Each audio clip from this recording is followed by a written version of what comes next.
So if you look around my home, depending on who you are, you may not think that I'm a minimalist. Online, there are so many more people who are more detached to their possessions than I am, or who have more aesthetically pleasing spaces. But I'm not comparing myself to other people. I'm comparing myself to who I used to be, to who I was before I learned about minimalism. I had so much stuff. I was essentially a hoarder, but there's not a chance in hell I would have defined myself that way. I had an entire room which was just Carmen's stuff room, and the door had to be closed at all times because no one must know, no one's allowed to see in this room. And there were clothes everywhere and electronics that I hadn't used in years, and the whole room was just such a mess. There wasn't enough storage space for the amount of things I owned, so everything was kept on the floor in piles. And if I went to go look for something, I would have to like dig and dig and dig and dig. And I used to be really insistent that if anyone came round, that door had to be closed. And I would feel so ashamed of myself if anyone saw in this room, because it was my secret. And it was mostly my stuff. And I would say that throughout my minimalism journey, I must have got rid of at least 95% of the things that I owned back then. So this video is about how minimalism has improved my life. And the first thing that I want to talk about is how I don't care as much about what people think of me. So this takes a few different forms, but the first one I'll talk about is so ridiculous, and it is that I was worried about people thinking that I was wearing the same clothes too frequently. So I had so many clothes to try and combat this issue. I don't know why it concerned me. I don't know why anyone would have minded, but it was a problem for me. I did not want to be thought of as someone who wore the same clothes all the time. And I have no idea if someone did think less of me for wearing the same clothes frequently, I don't know why they would think that. I genuinely don't. I've never thought about anyone else, so I don't know. But that was a problem. I was worried that people would think that about me. The other way that I was concerned about what people thought about me was that I really wanted to stamp my personality on everything. So on my outfits, on my home, it was really important that I was just shouting about who I was and the things that I liked. So I'd spend loads of money on band t-shirts, and I'd never go to a gig and not buy a band t-shirt.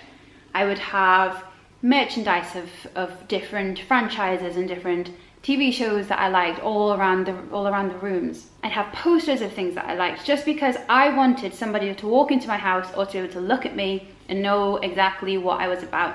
I had a bookcase full of books that I never read, and in all truthfulness, I probably didn't buy to read. I bought them to add to the "This is who Carmen is" collection. And I spent so much money doing this, trying to build this idea of who I was through what I owned. If I saw something that I really loved, I would be straight away online trying to buy some merchandise just to prove to the world that I liked it. I don't know why I needed proof. I don't know why it wasn't just enough that I liked it, but I felt that it was important that everyone who I meet should know by, it being written on my t-shirt, on a keyring on my bag.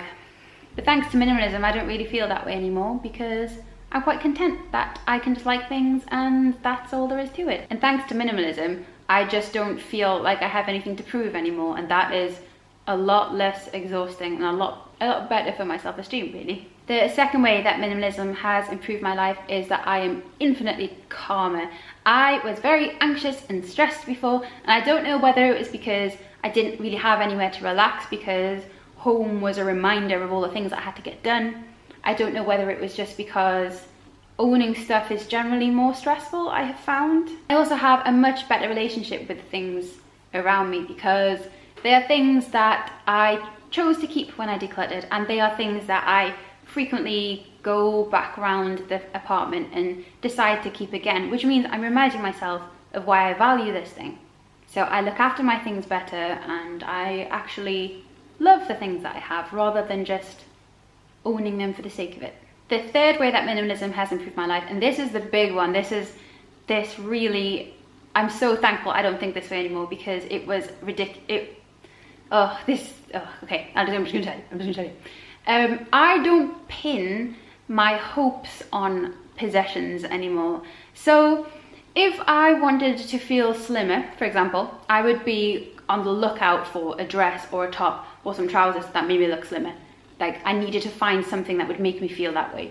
Or if I wanted to feel more confident at an event, I would then have to seek out, it was like I was hunting for the perfect like pair of shoes that were going to make me feel confident when I was there. Or I'd be looking for the next best bit of gear that would make my music sound better. I was always just trying to find the thing that was gonna solve that problem. But this is the way advertising works, really. I have learned, and I probably should have known back then, but for whatever reason I didn't live that way, that these are all just ways to bypass hard work. So if you want to be slimmer, it takes hard work. If you want to be more confident, it takes hard work.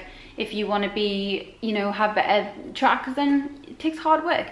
You can't get around that. There's no substitute for hard work, and it's certainly not in possessions. You'll just waste a lot of money thinking that way.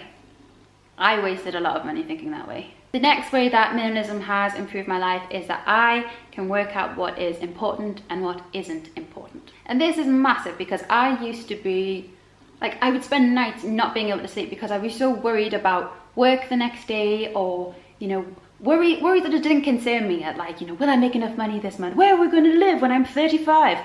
Things that just didn't have any place in my brain at that particular moment.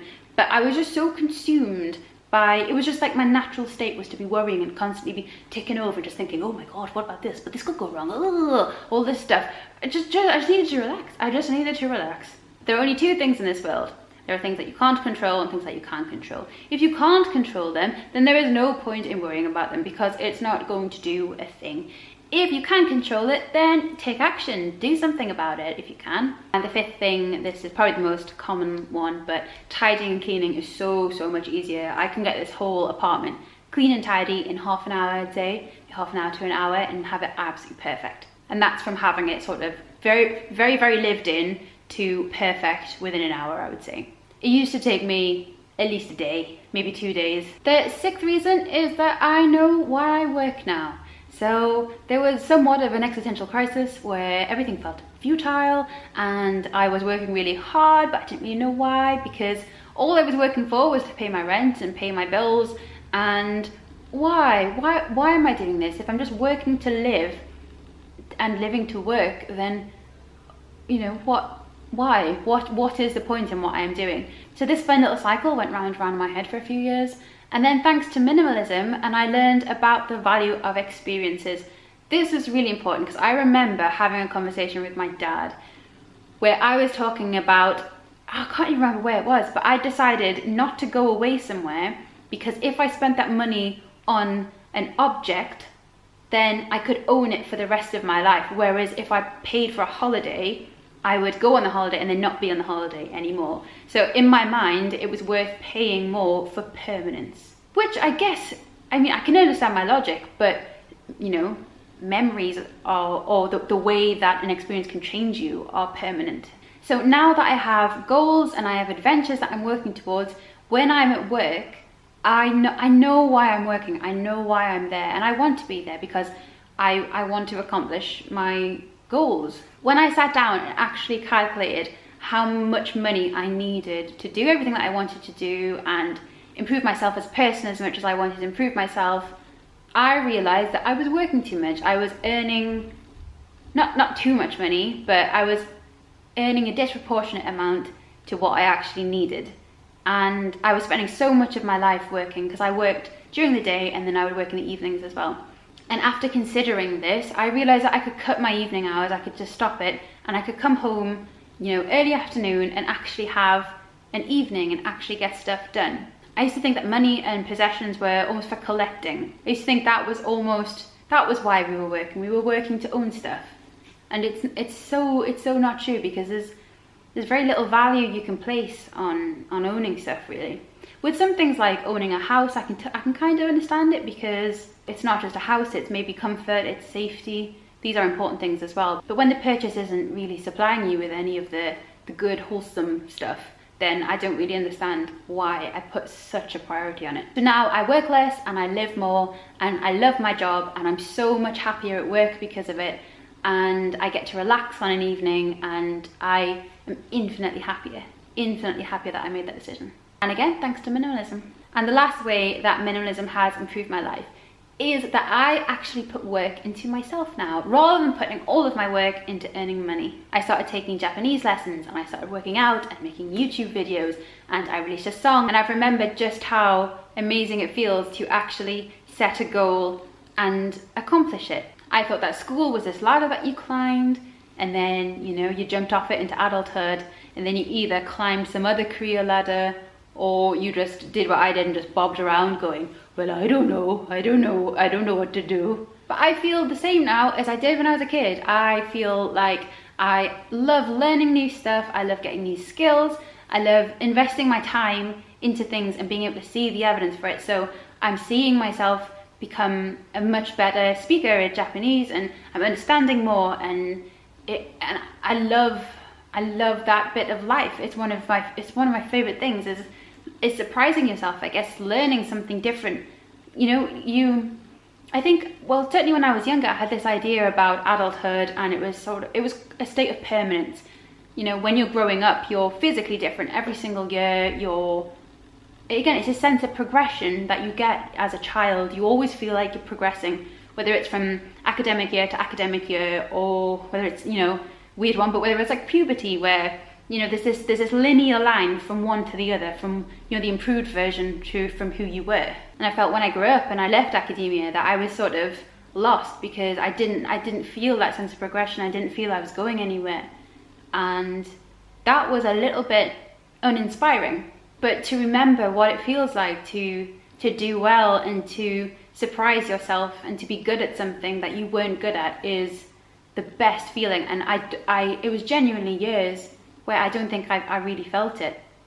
I was just so concerned with, you know, the game of life, you know, get a job, get a house, get married, have a kid, and then realizing that you don't have to do it like that. You don't have to do any of that. There are literally no rules.